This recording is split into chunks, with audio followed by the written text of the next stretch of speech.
Hey, what's up, everybody? It's Erica Salee. Welcome back to my channel. So listen, if this is the first time that you have landed here, let me take a brief moment to introduce myself. I am a speaker, a self-help author, wait a minute, an Amazon #1 best-selling author of my new book. I'm here now, Finding Joy After the Storm.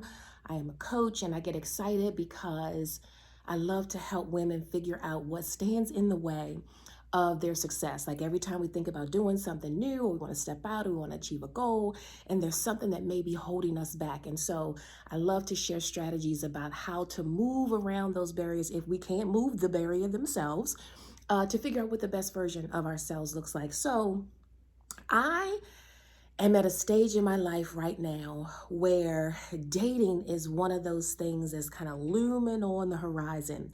I've dedicated a complete chapter in my book called The Dating Game. Now, for those of you out there in the same situation, maybe you are single, you've always been single, maybe you are divorced like I am, and you're entering into the dating world in this new phase of what dating looks like.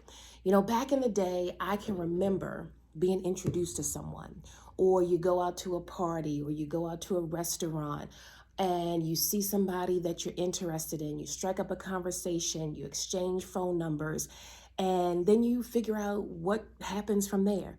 This new world of dating, dating apps, I ask myself the question, I'm like, do people actually introduce people to other people these days? Like, does that even happen? It seems like the answer is no. And so as I started thinking about this for myself, having not been on the dating scene in a really, really, really long time, and yes, it looks different than some 30 years ago. So you know, there's this trepidation that some of us may have. Let me just say it this way. There is a trepidation that I have had when it comes to dating, just because I know that in today's world, the dating app is where it is for people. Like, if you don't get on a dating app, the question is, well, will you even open yourself up to finding someone new, or just even meeting someone new, let alone starting up a relationship? But, you know, there's a funny story about that.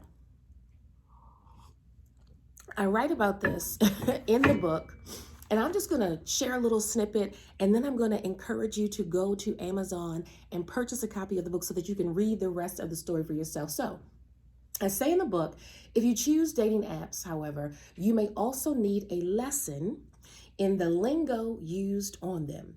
I quickly found that out.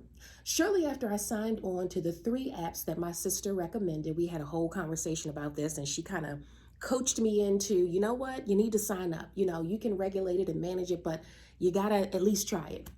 So I was scrolling through one of them, and a gentleman attracted my attention. So I read his profile. As I read, I was drawn by the fact that he said he was poly, P-O-L-Y. Now,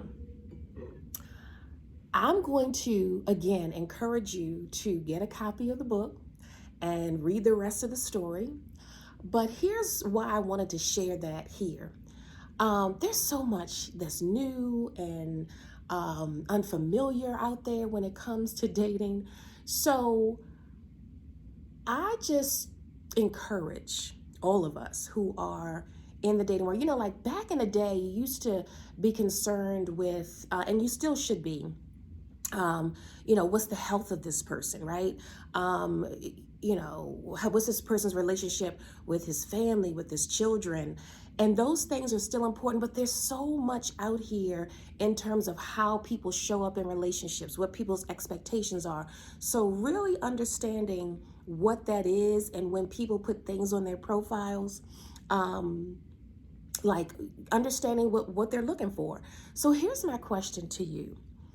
What is the biggest aha moment that you've had in the dating world? Okay, that's one question. Or what is the funniest thing that has happened to you out in the dating world? Okay, so there's 2 questions that you can answer. What is the funniest thing that has happened to you, or what is the biggest aha that you've received. So when I read this section, or when I wrote this section of the book, this was both an aha and a funny. Okay, so you can choose to answer one of the questions, or you can mend them together and share your thoughts on both. So yeah, because here's the thing, I'm like, I know, I'm not the only one. I hear so many conversations from my friends, from family. I see it on social media about people who are having the same kind of experience when it comes to dating. And I've also seen success stories. Like, I've had friends who have found not only their soulmate, but their matchmate. Like, they've actually gotten married after meeting someone on a dating site. So I know that there is possibility out there. I know that there are good men out there for me. That's what I'm looking for. There are good women out there for men who are looking for women.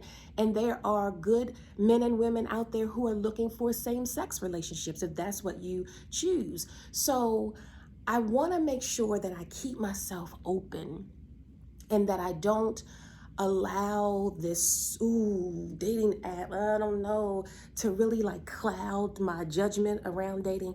But baby, let me tell you, sometimes when I'm scrolling through, I'm actually like, what in the world? Is this real? Is somebody tricking me? I think somebody might be trying to trick me. Anyway, so that's what I want you to do. I want you to do three things, actually. Actually, I'm going to say do two things. The first is to share your thoughts on the two questions. What is the biggest aha? What is the funniest thing that has ever happened to you in the dating world?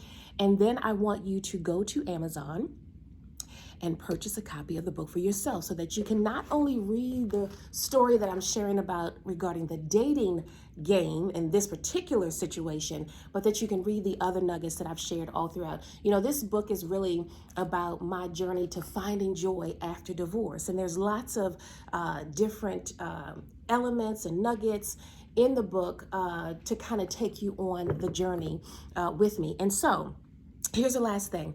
I'm asking you to also subscribe to my channel, share it out, and then turn the notification bell on so that you can get updates as to when new videos are uploaded. So I'll be sharing here in this space more conversations about what the dating world looks like.